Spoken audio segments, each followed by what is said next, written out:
नमस्कार, दिन भर की बड़ी खबरों में आपका स्वागत है। मैं हूं आपके साथ अंशिता। आज इस बुलेटिन में बात होगी जंतर मंतर प्रदर्शन की जांच को लेकर सुप्रीम कोर्ट के बड़े फैसले की, गृह मंत्री अमित शाह की बढ़ती मुश्किलों की। देखेंगे बिहार में क्यों छात्रों पर फिर हुआ लाठीचार्ज।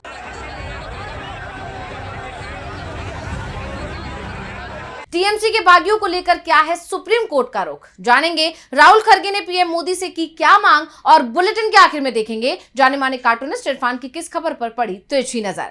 लेकिन दिन भर की तमाम बड़ी खबरों से पहले एक नजर आज की सुर्खियों पर। अयोध्या में पुलिस ने चंपत राय के खिलाफ संतों की बैठक रोकी, आश्रम से निकालकर ताला लगाने का आरोप। गुस्साए संतों ने चंदा चोर के लगाए नारे, कहा बड़े आरोपियों को बचाने की चल रही कोशिश। राजस्थान में स्कूलों की हालत को लेकर गरमाई सियासत, जैन अल्फा ने किया प्रदर्शन, 9 जिलों में बच्चों ने खोला स्कूलों की बदहाली के खिलाफ मोर्चा। गोवा में हमारी सरकार बनी तो 5 दिन में बैन होगा एथेनॉल मिक्स पेट्रोल, आप संयोजक केजरीवाल का बड़ा बयान। राज्य में 2027 में होने हैं चुनाव।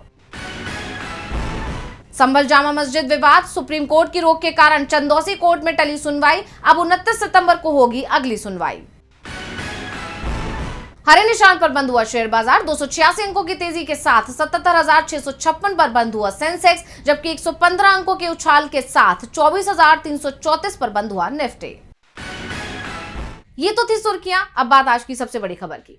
जंतर मंतर पर पुलिस कार्रवाई की जांच करने के लिए सुप्रीम कोर्ट ने हाई पावर्ड कमेटी का गठन किया है, लेकिन इस कमेटी पर भी अब सवाल खड़े हो गए हैं। दावा यह किया जा रहा है कि कमेटी के सदस्य सरकार के करीबी हैं, इसलिए इस कमेटी को फिर से बनाने की अपील सुप्रीम कोर्ट से की गई है। क्या है पूरा मामला, देखिए ये रिपोर्ट। जंतर मंतर पर सुप्रीम कोर्ट ने 5 सदस्यीय हाई पावर कमेटी बनाई थी, लेकिन ये कमेटी सवालों में घिर गई है। सुप्रीम कोर्ट में याचिका दायर की गई है जिसमें इस कमेटी को फिर से बनाने की अपील की गई है। याचिका में कहा गया है कि कमेटी के सदस्यों से निष्पक्षता की उम्मीद नहीं है, क्योंकि इसके कई सदस्य गृह मंत्री अमित शाह के करीबी हैं, शाह के साथ काम कर चुके हैं, और पैलेट गन के मामले में खुद गृह मंत्री अमित शाह भी सवालों में हैं। ऐसे में कमेटी की जांच पर देश को भरोसा नहीं होगा, इसलिए कमेटी को बदला जाए, नए सिरे से कमेटी बनाई जाए। सुप्रीम कोर्ट में सुनवाई के दौरान वरिष्ठ वकील गोपाल शंकर नारायणन ने कहा, कमेटी के कुछ गैर न्यायिक सदस्यों के केंद्रीय गृह मंत्री और सरकार से पुराने संबंध रहे हैं।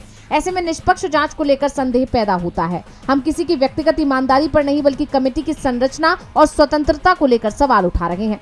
याचिकाकर्ताओं की तरफ से कहा गया है कि इस कमेटी की अध्यक्षता किसी पूर्व सीजीआई से कराई जाए, साथ ही कमेटी में ऐसे गैर न्यायिक सदस्यों को शामिल किया जाए जो पूरी तरह स्वतंत्र और निष्पक्ष हों। ये याद रखा जाए कि कमेटी का सदस्य सरकार का करीबी नहीं हो। अभी सुप्रीम कोर्ट की तरफ से जो कमेटी बनाई गई है उसमें पूर्व न्यायाधीश न्यायमूर्ति आर सुभाष रेड्डी, पंजाब और हरियाणा हाई कोर्ट के पूर्व मुख्य न्यायाधीश रविशंकर झा, दिल्ली हाई कोर्ट के पूर्व न्यायाधीश न्यायमूर्ति शालिंदर कौर, पूर्व सीबीआई निदेशक ऋषि कुमार शुक्ला, मेघालय के रिटायर्ड डीजीपी LR बिश्नोई शामिल हैं। लेकिन ये कमेटी सवालों में घिरी हुई है। सुप्रीम कोर्ट के वरिष्ठ वकील प्रशांत भूषण ने इस कमेटी पर सवाल उठाए और सोशल मीडिया एक्स पर पोस्ट में कहा, सुप्रीम कोर्ट ने कॉकरोच जनता पार्टी के विरोध प्रदर्शन मामले में एक बहुत कमजोर जांच समिति बनाई है। इसकी अध्यक्षता सुप्रीम कोर्ट के एक पूर्व जज कर रहे हैं जो गुजरात हाई कोर्ट के चीफ जस्टिस रह चुके हैं, और साथ में एक और जज हैं जिन्होंने उमर खालिद की जमानत याचिका खारिज कर दी थी। कई बेहतरीन पूर्व चीफ जस्टिस और दूसरे जज भी थे जिन्हें इस काम के लिए नियुक्त किया जा सकता था। इस समिति की जनता के बीच कोई विश्वसनीयता नहीं होगी। सबसे बड़ी बात तो ये है कि सरकार की तरफ से पेश सॉलिसिटर जनरल ने याचिका का विरोध किया और इसे रद्द करने की मांग की, लेकिन सुप्रीम कोर्ट ने याचिका रद्द करने से इनकार कर दिया और सीजीआई ने कहा कि समिति सभी पक्षों की मदद से सुप्रीम कोर्ट की देखरेख में काम कर रही है। इसके साथ ही उन्होंने याचिका पर सुनवाई की सहमति जताते हुए इसे लिस्ट करने के आदेश दिए हैं। जंतर मंतर प्रदर्शन की जांच को लेकर सुप्रीम कोर्ट का रुख सख्त बना हुआ है। 20 जुलाई को छात्रों के संसद मार्च के दौरान उन पर हुए लाठीचार्ज और कथित तौर पर पैलेट गन के इस्तेमाल को लेकर उठते सवालों से बचना अब गृह मंत्री अमित शाह के लिए और भी मुश्किल नजर आ रहा है। संसद के गृह मामलों की कमेटी की बैठक में भी विपक्ष ने इस मुद्दे को उठाया, वहीं यूथ कांग्रेस ने बीजेपी हेडक्वार्टर का घेराव किया। क्या है पूरी खबर, देखिए रिपोर्ट। 20 जुलाई को संसद मार्च के दौरान छात्रों पर हुए लाठीचार्ज और पैलेट गन के इस्तेमाल का मामला अब सरकार के लिए लगातार मुश्किलें खड़ी करता नजर आ रहा है। विपक्ष पहले से ही इस कार्रवाई को लेकर गृह मंत्री अमित शाह से जवाब मांग रहा है। संसद के मानसून सत्र में भी विपक्ष ने इस मुद्दे पर चर्चा की मांग की, लेकिन पीएम मोदी और शाह सत्र से गायब रहे, जिसे लेकर काफी बवाल मचा, कई सवाल उठे। लेकिन अब ये विवाद संसद की गृह मामलों की कमेटी के सामने भी उठा। 25 अगस्त को हुई कमेटी की बैठक में विपक्षी सदस्यों ने पैलेट गन के इस्तेमाल और जंतर मंतर पर दिल्ली पुलिस की कार्रवाई पर चर्चा की मांग उठाई, लेकिन कमेटी के चेयरमैन और बीजेपी सांसद राधा मोहन दास अग्रवाल ने इस मुद्दे पर चर्चा कराने से इनकार कर दिया। उनका कहना था कि बैठक में सिर्फ तय एजेंडे पर ही चर्चा होगी। बस फिर क्या था, विपक्ष ने इसे लेकर सरकार पर सवालों की बौछार शुरू कर दी। आरोप लगाया कि छात्रों से जुड़े इतने गंभीर मामले पर चर्चा से बच रही है सरकार। वहीं दूसरी तरफ यूथ कांग्रेस भी सड़कों पर नजर आई। पेपर लीक और छात्रों से जुड़े मुद्दों को लेकर केंद्र सरकार के खिलाफ आक्रोश रैली निकाली गई। प्रदर्शनकारियों ने नारेबाजी की और केंद्रीय गृह मंत्री अमित शाह का पुतला दहन करते हुए उनके इस्तीफे की मांग की। यूथ कांग्रेस के नेताओं का कहना है कि लाठीचार्ज और दमनकारी नीतियों से आंदोलनकारी छात्रों की आवाज को दबाया नहीं जा सकता। अब सवाल यही है कि आखिर छात्रों पर हुई कार्रवाई को लेकर सरकार जवाब कब देगी। छात्रों पर चली लाठियों को लेकर गृह मंत्री अमित शाह की मुश्किलें बढ़ती नजर आ रही हैं, लेकिन सरकार के रुख में कोई बदलाव नजर नहीं आ रहा, बल्कि एक बार फिर छात्रों पर लाठियां चलाई गई हैं। पटना में बीपीएससी परीक्षा से जुड़ी अपनी मांगों को लेकर सीएम आवास घेरने निकले छात्रों और पुलिस के बीच जबरदस्त टकराव देखने को मिला। लाठीचार्ज, वाटर कैनन और हिरासत के बाद अब सरकार पर विपक्ष भी हमलावर है। देखिए रिपोर्ट। बिहार में एक बार फिर सरकार पर छात्रों का गुस्सा फूट पड़ा है। बीपीएससी ट्राई 4 से पीटी मेंस कराने, नेगेटिव मार्किंग हटाने और 100% डोमिसाइल नीति लागू करने की मांग को लेकर पटना की गर्दनी बाग में छात्रों का आंदोलन कई दिनों से जारी है। लेकिन जब छात्रों को लगा कि उनकी मांगे लगातार अनसुनी की जा रही हैं, तो आंदोलनकारियों ने 25 अगस्त को सीएम आवास घेरने का फैसला लिया। छात्रों को रोकने के लिए जेपी गोलंबर पर भारी पुलिस बल और सीआरपीएफ जवानों की तैनाती की गई। बैरिकेडिंग लगाई गई, लेकिन प्रदर्शनकारी छात्रों का हुजूम आगे बढ़ता गया और बैरिकेडिंग तोड़ते हुए डाक बंगला चौराहे तक पहुंच गया। इसके बाद हालात तनावपूर्ण हो गए। पुलिस और छात्रों के बीच धक्का मुक्की हुई। प्रदर्शनकारियों को रोकने के लिए वाटर कैनन का इस्तेमाल किया गया और लाठीचार्ज की खबरें भी सामने आई। इस दौरान एक छात्र के सिर में चोट लगने और एक छात्रा के बेहोश होने की बात भी कही गई। कई छात्रों को हिरासत में भी लिया गया। हम लोग आज सीएम आवास घरों में थे, इन लोगों ने रोकने का काम किया। इनकी जंजीरों में वो ताकत नहीं जो हमारी क्रांति को रोक सके। एबीएसयू के छात्र नेता अमन कुट की ओर से निकाले गए इस मार्च ने बिहार की सियासत को गरमा दिया है। विपक्ष ने भी सरकार को घेरना शुरू कर दिया है। इसी कड़ी में आरजेडी नेता तेजस्वी यादव ने बीजेपी सरकार पर सवाल खड़े कर दिए हैं। इन लोगों को छात्र हित में पढ़ाई लिखाई से कोई मतलब नहीं है। बिहार का भविष्य बेहतर हो, विकास हो, अच्छी शिक्षा व्यवस्था हो, ये सब आरएसएस के लोग हैं, भाजपा के लोग हैं। ये लोग नहीं चाहते, ये लोग अनपढ़ बना करके रखना चाहते हैं लोगों को, पढ़ाई लिखाई बंद करना चाहते हैं, बेरोजगार बना के रखना चाहते हैं। बिहार की इन तमाम तस्वीरों को देखकर एक बार फिर दिल्ली के जंतर मंतर की याद आ रही है, जिससे बीजेपी सरकार की टेंशन बढ़ गई है। अब देखना ये होगा कि सरकार अब भी छात्रों की मांगों को मानती है या ये प्रदर्शन अभी और विकराल रूप लेगा। बिहार में छात्रों के प्रदर्शन ने सरकार की मुश्किलें बढ़ा दी हैं। वहीं पश्चिम बंगाल में भी पूर्व सीएम ममता बनर्जी को धोखा देने वाले टीएमसी के बागी सांसदों की मुश्किलें बढ़ने वाली हैं। उनकी सदस्यता जाने का खतरा मंडरा रहा है। सुप्रीम कोर्ट में इस मामले में सुनवाई हुई है, तो क्या कुछ हुआ सुनवाई के दौरान, क्या है पूरी खबर, जानने के लिए देखिए रिपोर्ट। पश्चिम बंगाल में विधानसभा चुनाव के बाद से ही राज्य का सियासी पारा चढ़ा हुआ है। एनडीए के दबाव में आके टीएमसी के 20 सांसदों ने ममता बनर्जी का साथ छोड़ दिया था और एनसीपीआई में विलय के ऐलान के साथ साथ एनडीए को समर्थन दे चुके हैं। लेकिन अब ऐसा करना बागियों पर भारी पड़ने वाला है। तृणमूल कांग्रेस के 20 बागी सांसदों की अयोग्यता से जुड़े मामले पर 25 अगस्त को सुप्रीम कोर्ट में सुनवाई हुई। दरअसल टीएमसी के महासचिव और लोकसभा सांसद अभिषेक बनर्जी ने बागी सांसदों को अयोग्य ठहराने की कार्रवाई में हो रही देरी पर चिंता जताते हुए सुप्रीम कोर्ट का रुख किया था और इसी पर सुनवाई करते हुए कोर्ट ने बागी सांसदों को नोटिस जारी कर जवाब तलब किया है। इस मामले में लोकसभा स्पीकर ओम बिरला की तरफ से सॉलिसिटर जनरल तुषार मेहता पेश हुए। सुनवाई के दौरान मेहता ने कोर्ट से आग्रह किया कि नोटिस न जारी किया जाए। मेहता ने कहा, मैं यहाँ हूँ, मैं पेश होऊंगा, कृपया स्पीकर को नोटिस न जारी करें। उन्होंने कहा कि वो कोर्ट की मदद करने को तैयार हैं। इस पर जस्टिस बागची ने तुरंत कहा कि ये नोटिस का सवाल नहीं, ये तय समय सीमा में कार्रवाई पूरी करने का सवाल है। सुप्रीम कोर्ट ने यह भी कहा कि अभी हम स्पीकर को नोटिस जारी नहीं कर रहे, बाकी पक्षकारों को नोटिस जारी कर रहे हैं।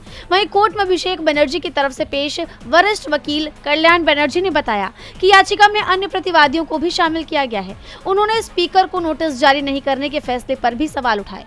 जिस तरह कोर्ट ने इस मामले में सख्ती दिखाते हुए बागियों से जवाब मांगा है, उससे साफ है कि सदस्यता जाने का खतरा बढ़ गया है, जिससे एनडीए भी टेंशन में नजर आ रही है। सुप्रीम कोर्ट ने लोकसभा स्पीकर को टीएमसी के बागियों पर जल्दी फैसला करने के निर्देश दिए हैं और अब सबकी नजरें स्पीकर के फैसले पर टिकी हुई हैं। वहीं जाति जनगणना को लेकर कांग्रेस ने भी मोदी सरकार के सामने नए सवाल खड़े कर दिए हैं। कांग्रेस अध्यक्ष मल्लिकार्जुन खड़गे और नेता प्रतिपक्ष राहुल गांधी ने प्रधानमंत्री को खत लिखकर मौजूदा प्रक्रिया पर आपत्ति जताई है। तो कांग्रेस ने मांगे क्या बदलाव, जानने के लिए देखिए रिपोर्ट। जाति जनगणना, जिसे सामाजिक न्याय की दिशा में बड़ा कदम बताया जा रहा है, अब उसी की प्रक्रिया पर सियासी घमासान तेज हो गया है। कांग्रेस अध्यक्ष मल्लिकार्जुन खड़गे और सांसद राहुल गांधी ने पीएम मोदी को पत्र लिखकर मौजूदा प्रश्नावली और जातियों का डेटा जुटाने के तरीके पर गंभीर सवाल उठाए हैं। कांग्रेस का कहना है कि सिर्फ लोगों से उनकी जाति का नाम पूछना काफी नहीं है। भारत में एक ही जाति अलग अलग राज्यों और क्षेत्रों में अलग नामों, उपजातियों और भाषाई रूपों से जानी जाती है। ऐसे में एक ही समुदाय हजारों अलग अलग नामों में दर्ज हो सकता है और पूरी गणना का आंकड़ा गड़बड़ा सकता है। खड़गे और राहुल ने दावा किया कि इसका सबसे बड़ा नुकसान पिछड़े, अति पिछड़े और अन्य वंचित समुदायों को होगा। अगर किसी समुदाय की वास्तविक आबादी का सही आंकड़ा ही सामने नहीं आएगा तो शिक्षा, रोजगार और कल्याणकारी योजनाओं से जुड़े फैसले भी प्रभावित हो सकते हैं। कांग्रेस ने खास तौर पर सवाल उठाया कि प्रश्नावली में बैकवर्ड क्लास यानी पिछड़ा वर्ग शब्द शामिल नहीं है। पार्टी ने मांग की है कि जातियों की पहचान के लिए पहले से तैयार और प्रमाणित सूची का इस्तेमाल किया जाए, जैसे एससी और एसटी की गणना में होता है। तेलंगाना और बिहार के जाति सर्वेक्षकों का उदाहरण देते हुए कांग्रेस ने मौजूदा प्रश्नावली रद्द कर राजनीतिक दलों, विशेषज्ञों और जनता से व्यापक सलाह देने की भी मांग की है। कांग्रेस नेता जयराम रमेश के मुताबिक कांग्रेस के पहले भेजे गए पत्रों का जवाब अभी तक नहीं मिला है, जिसके बाद सवाल ये उठ रहे हैं कि क्या सरकार जाति जनगणना की प्रक्रिया बदलेगी या इस मुद्दे पर सियासी टकराव और तेज होगा। जाति जनगणना का मुद्दा एक बार फिर सुर्खियों में आ गया है। वहीं राम मंदिर चढ़ावा चोरी मामले में भी विवाद थमने का नाम नहीं ले रहा। इस मामले में बीजेपी घिरी हुई नजर आ रही है। उस पर मुख्य आरोपियों को बचाने के आरोप लग रहे हैं और अब इन सब के बीच सुप्रीम कोर्ट ने चढ़ावा चोरी की घटनाओं पर सख्ती बरती है। साफ कहा है कि किसी भी मंदिर के चढ़ावे की चोरी नहीं होने देंगे। क्या है पूरी खबर, देखिए रिपोर्ट।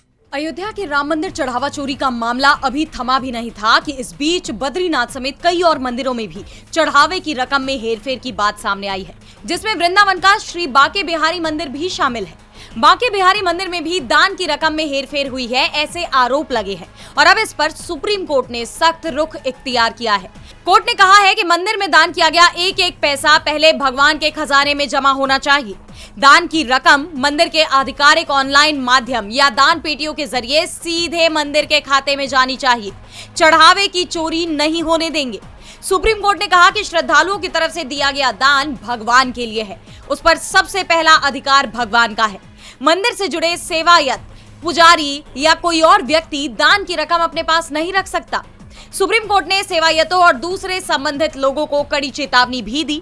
कोर्ट ने कहा है कि अगर कोई व्यक्ति दान को मंदिर के खजाने तक पहुंचने से रोकने या इस व्यवस्था में किसी तरह की रुकावट डालने की कोशिश करता है तो इसे बहुत गंभीरता से लिया जाएगा। दरअसल सुप्रीम कोर्ट इस मामले में ठाकुर श्री बांके बिहारी जी महाराज मंदिर की प्रबंधन समिति की तरफ से दायर याचिकाओं पर सुनवाई कर रहा था, जिसमें दान के पैसों में हेरफेर की बात कही गई थी। अब जिस तरह चढ़ावा चोरी की घटनाओं पर सुप्रीम कोर्ट ने यह सख्ती दिखाई है, उससे बीजेपी की टेंशन बढ़ती नजर आ रही है। चढ़ावा चोरी पर सुप्रीम कोर्ट सख्त नजर आ रहा है, जिससे बीजेपी की मुश्किलें बढ़ती दिखाई दे रही हैं। वहीं नितिन गडकरी भी पीएम मोदी की मुश्किलें बढ़ाते नजर आ रहे हैं। दरअसल पीएम मोदी कब रिटायरमेंट लेंगे, इसको लेकर कई बार सवाल उठ चुके हैं और अब केंद्रीय मंत्री गडकरी ने एक ऐसा बयान दे दिया है जिसे पीएम मोदी से जोड़कर देखा जा रहा है। साथ ही ये सवाल भी उठने लगे हैं कि क्या गडकरी संन्यास लेने वाले हैं। देखिए रिपोर्ट। केंद्रीय मंत्री नितिन गडकरी के एक बयान ने राज्य से लेकर केंद्र की सियासत तक का पारा हाई कर दिया है। दरअसल नागपुर में एकलव्य एकल विद्यालय शिक्षक पर्यवेक्षक प्रशिक्षण वर्ग के कार्यक्रम के दौरान उन्होंने बड़ा बयान दिया। उन्होंने कहा कि अब उनसे काम नहीं होता। नितिन गडकरी ने नए लोगों के आगे आने की बात भी कही है। केंद्रीय मंत्री ने काम की थकान का जिक्र करते हुए कहा कि मैं पिछले 30 साल से लगातार सार्वजनिक जीवन में काम कर रहा हूँ। अब मैं ज्यादा सामाजिक काम नहीं कर सकता। नई पीढ़ी को आगे आना चाहिए। अब उन्हें ये जिम्मेदारी संभालनी चाहिए। गडकरी के इस बयान के बाद महाराष्ट्र के साथ साथ केंद्र की सियासत में कयासों का दौर शुरू हो गया। उनके बयान के कई मायने निकाले जा रहे हैं। एक तरफ कहा जा रहा है कि गडकरी संन्यास लेने का मन बना रहे हैं, इसीलिए ऐसी बातें कर रहे हैं, और दूसरी तरफ ये भी समझा जा रहा है कि नितिन गडकरी ने यह बयान देकर इशारों में पीएम मोदी पर निशाना साधा है कि अब पीएम मोदी को कुर्सी छोड़ देनी चाहिए। ऐसा इसलिए माना जा रहा है क्योंकि उनकी उम्र अब 75 से ज्यादा हो चुकी है, लेकिन अपने ही बनाए नियम के पालन पीएम मोदी नहीं करते दिख रहे। गडकरी का इशारा किस तरफ था, इसको लेकर तमाम कयास है, लेकिन उनके बयान ने चर्चा जरूर तेज कर दी है। और बुलेटिन के आखिर में देखेंगे जाने माने कार्टूनिस्ट इरफान की किस खबर पर पड़ी तिरछी नजर।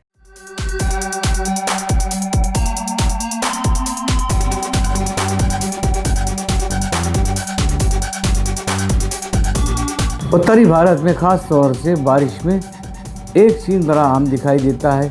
जगह जगह पर गड्ढे होते हैं, जगह जगह पर जल भराव हो जाता है और जगह जगह पर स्कूल की बसें आधी आधी डूबी हुई दिखाई पड़ती हैं। वजह क्या है? वजह है सिस्टम की खराबी। वो सिस्टम जो ऐसी बारिश होते ही जिसके अधिकारी अपने एक दूसरे अधिकारी को बचाने में लग जाते हैं। बेचारी जनता क्या है, जनता तैरती रह जाती है, उसे बचाने वाला कोई भी नहीं होता है। अब ऐसे में मुझे एक बहुत मज़ेदार सा आइडिया आता है, वो ये, क्यों ना ऐसा किया जाए कि राज्य सरकारें अपने यहाँ पर ये सिस्टम को तो ठीक कर नहीं सकती हैं और ट्रैफिक को भी नहीं रोक सकती हैं, तो इसलिए समर वेकेशंस की जगह पर स्कूलों के अब रेन वेकेशन को शुरू कर देना चाहिए 1 जुलाई से 15 सितंबर तक। आइडिया अच्छा है कि नहीं? अगर आपको ये मेरा आइडिया अच्छा लगा हुआ तो कमेंट बॉक्स में ज़रूर बताइए।